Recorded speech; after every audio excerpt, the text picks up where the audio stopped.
Hello and welcome to Precon Decon, the video series where I deconstruct the pre-constructed decks of Magic the Gathering's history.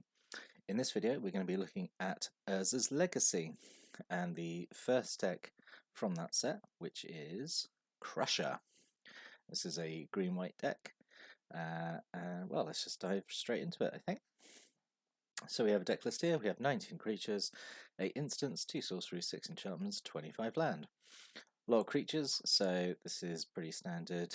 Green, white, go wide, attack with creatures, buff them up. Yeah, should be fun. Let's have a look at it. So we have a bunch of big green creatures here, which is always a good start. I mean, say that Lone Wolf isn't really that big, but is still appreciated being here. I quite like Lone Wolf, like having super trample.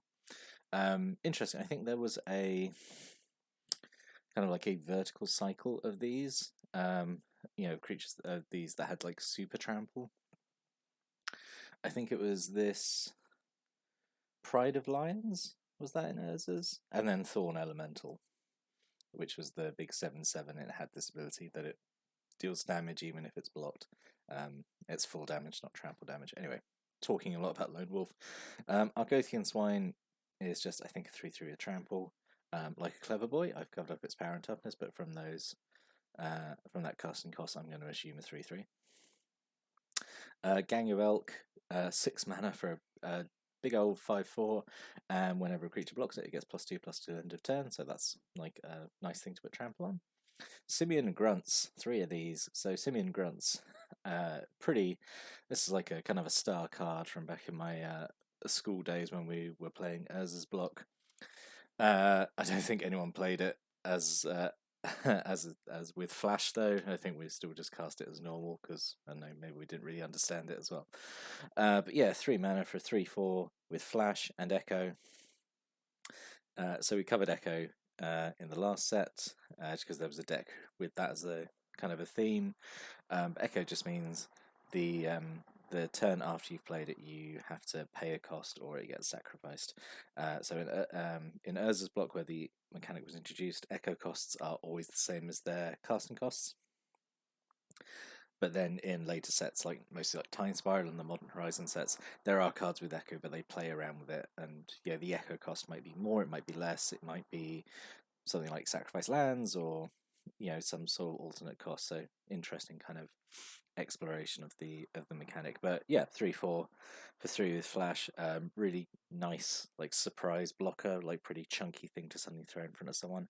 And then if it dies, you don't have to echo it at all, then do you? Also, Flash means that if you cast it on your opponent's turn, then you can just repay it straight away on your next turn. That's kind of the thing with Echo, is that you're basically paying for the creature over 2 turns, which can kind of throw off your kind of like tempo, your curve. But on something with Flash, it's not such a big deal. Or if it's something with haste as well, because then you can play it and just use it straight away. You have to like wait a turn, pay for it 2 turns, and then finally get to use it. Anyway. And then Yavimaya Worm. So this is step 1 in invalidating the classic Craw Worm. So 6 mana, just a 6/4 trample, just really really solid. It's long been since surpassed. Colossal Dreadmaw is the new Yavimaya Worm, but at the time this would have been like a really big, good, chunky creature. A lot of tree folk, because there was a lot of tree folk weirdly in Urza's block. So Cradle Guard, 4/4 Trample and Echo, Yavimaya Scion, 4/4 for 5 with protection from artifacts, which would have been maybe a little bit relevant because there were a lot of artifacts in the block. It kind of had artifacts and enchantments like as a theme. And then this one, the Rares deck, Weatherseed Tree Folk, which is a card I am very nostalgic about because this, back when we were playing when we were like 14, 15, this card seemed, like super, super powerful. And I think even now it's like, it's okay. 5 mana, triple green obviously makes it fairly difficult to cast in, a deck that's not mono green.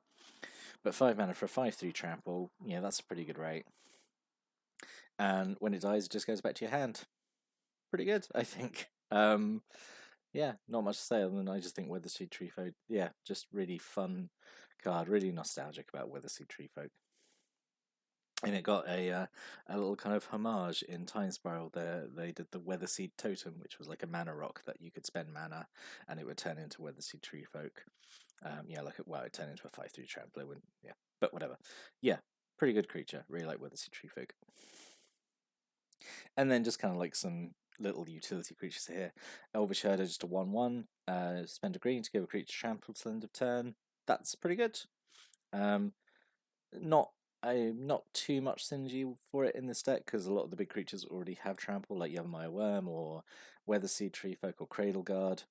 But it's still a 1/1 with with no drawback and ability is still better than nothing at all. Yavimaya Granger, 2/2 for 3. When it enters play, you do Rampant Growth, so you just get a basic land, put it into play tapped. That's okay. Even without paying Echo, that's sort of alright. Mother of Runes. This is such a good card from this set. So 1 white mana for a 1/1. Tap to give a creature you control protection from a color of your choice until end of turn. So protection from a color is such a strong ability to be able to give instant speed, no cost. I mean, apart from tapping it, but it just shuts down a lot of things. It stops removal. It makes a creature potentially unblockable. It gives you a blocker that can't be damaged by an enemy's big attacker. Just a lot of it can remove enemy auras on your creatures. Just a lot of things that can be done with Mother of Runes. You get a really good white creature from this time. I think it's been reprinted a few times. And it's just really good. It's one of the really iconic cards I associate with this set. And then Ticking Gnomes, just a little 3 mana for a 3/3 artifact creature. It's got Echo, and you can sacrifice to do 1 damage to a creature or a player. That's fine. That's fine. Not much going on with that. So then we have just a bunch of green spells here. So Silknet gives a creature +1/+1 and reach turn. Even for 1 mana, that's quite a weak effect, but Symbiosis is kind of the signature pump spell of the whole block, really. I'm not sure if there was really anything else. It was this or like Might of Oaks, which was rare. So I think this might have been the only real kind of instant speed combat trick. But this just gives 2 creatures +2/+2 until end of turn. It has to be exactly 2 creatures, so if there's only 1 creature in play, you can't cast it. If you only have 1 creature and your opponent's got creatures, you have to give one of them +2/+2. So, not ideal. Obviously, it would be better if it said up to 2, but this is okay. I think, most of the time you're going to have 2 creatures out, so like 2 mana to give them each +2/+2 is a pretty good deal. Gaia's Bounty, 3 mana to get 2 forests from your library and put them into hand. That's okay, I think. It's nice actually that then they don't have to be basic forests.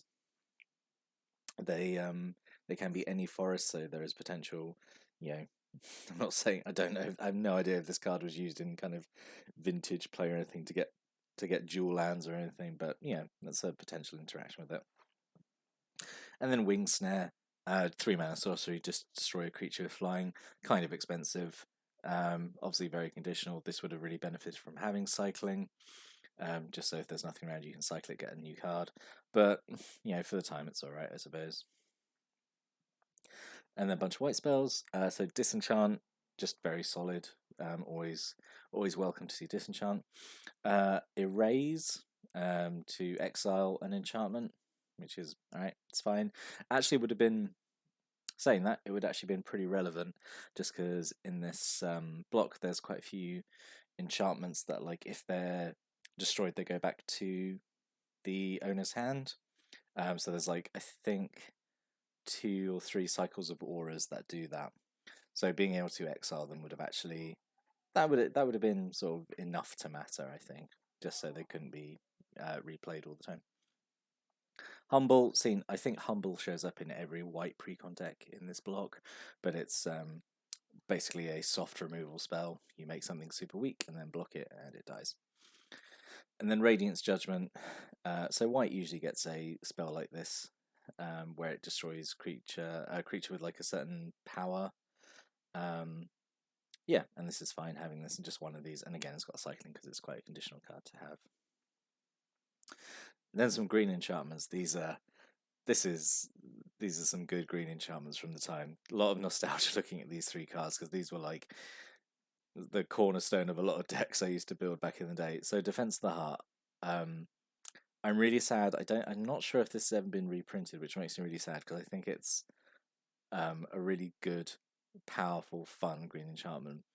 So 4 mana during your upkeep, if an opponent has 3 or more creatures, sacrifice it, search your library for any 2 creature cards, put them into play, shuffle your library afterwards. That to me, like, I'm really surprised this hasn't been reprinted in a commander deck, in some way, because this seems like, I don't know a lot about Commander. It's not a format I have a lot of experience with, but like to me, this seems like ideal for multiplayer formats like Commander. So I really don't know why this hasn't been reprinted. Because it's got to be good in games like that, right? Guy's Embrace, super good aura, just gives +3/+3 and trample and 1 mana regeneration. 1 mana regeneration is really, really strong. Just being able to stop your creature being destroyed for a single mana is very, very good. And then Rancor, literally one of the best auras ever printed. 1 green mana to give something +2/+0 and trample. And if Rancor ever goes into the graveyard, not ever goes, if it's destroyed, it goes back into your hand. So really good. Stick it on a creature that is kind of weak, and like in this deck, you could put it on like the Elvish Herder, and even then you got like a 3/1 trample. You can swing with that, and 3/1 is like not something that can kind of be ignored, really. That's starting to edge into like you've got to deal with it, and even if it doesn't matter, you get the Rancor back and you can just do it again. So yeah, really like Rancor. Really would have liked to see more than 1 in this deck, but having just 1 is fine, I think. And it would have been a common. That's the mad thing to me, that this is a common. So you would have been getting a lot of them in like booster packs or whatever. And then finishing off, we have a Crosswinds. All creatures flying get -2/-. Not weird effect to see in green, like reducing power. I don't think this affects anything in the deck. I don't think there was anything in flying that I remember. So this would have been fine card to just lay down and doesn't hurt your deck in any way. 2 pacifism, just classic pacifism. Creature can't attack or block. Treetop Village. So this was one of the cycle of manlands, I think they were nicknamed. So comes down tapped. It can tap for green mana, or you can pay 1 cost in the green, and it becomes a 3/3 creature with trample and turn. I think the Oracle text is it becomes an ape. So again, just like a really, you can suddenly just produce a creature out of nowhere. And again, 3/3 trample is like a pretty scary thing to have. A perfect target for a Rancor, because when it stops being a creature and the Rancor drops off, whatever, you just cast it next turn. And then Drifting Meadow, just 3 Drifting Meadows just to cycle it. But land recycling, fine. So what could have been? So I think this deck is actually fairly solid. It looks like a lot of suggestions here, but these are, this is kind of more like a wish list rather than like serious improvements that could have been made. So Hope and Glory is just another buff spell. It's like Symbiosis. It's 2 creatures get +1/+1, but they get untapped. So that's that can be useful in different situations. Knighthood gives all your creatures first strike, which would have been pretty scary in a deck with kind of like big tramplers. Congregate just is a bunch of life. Doesn't really have any synergy with the deck. It's just a fun card to have. And then for green creatures, Blanchwood Treefolk seems like a weird suggestion. I put it in here just because like it just felt right to have more Treefolk in the deck to go with Cradle Guard, and you have Messiaen and Weathersea Treefolk. So, and like again, like 4/5 for 5 isn't awful. Treefolk Mystic is a 2/4, and whenever it blocks a creature, you destroy all the auras on that creature, which is kind of fun. Again, another tree folk. And the Multani's Acolyte is just like this 2/1 elf with Echo, and it comes in, you draw a card. It's, it's not great. These are like, the deck is, I think, fine without any of these. This is just kind of little fun, little extra things it could have had instead of certain cards. So yeah, in summary, I've said it already, but I think this is like pretty solid deck. Nothing, not really, not really exciting as such. But yeah, I think it's pretty solid. Like Defense the Heart and Weatherseed Treefolk are like such good rares to have in it though. So like I would have been quite happy to have this as a deck, I think, and to play it. Like green white is usually like a very beginner friendly combination to have anyway. It's usually very straightforward. It's usually like play efficient creatures and buff them up, and win via combat. Usually use auras to synergize as well. So yeah, I think this would have been pretty solid. But did you have this deck? Did you play it? Did you have an experience that is as good as I'm imagining as it would have been? Did you beat face with efficient creatures? Did you get some good plays out of Defense of the Heart? I would really like to know. So put a comment below, and I'll give it a read. But next time I'll be back to look at another Urza's Legacy pre-constructed deck. But until then, thank you for listening and watching, and have a good day.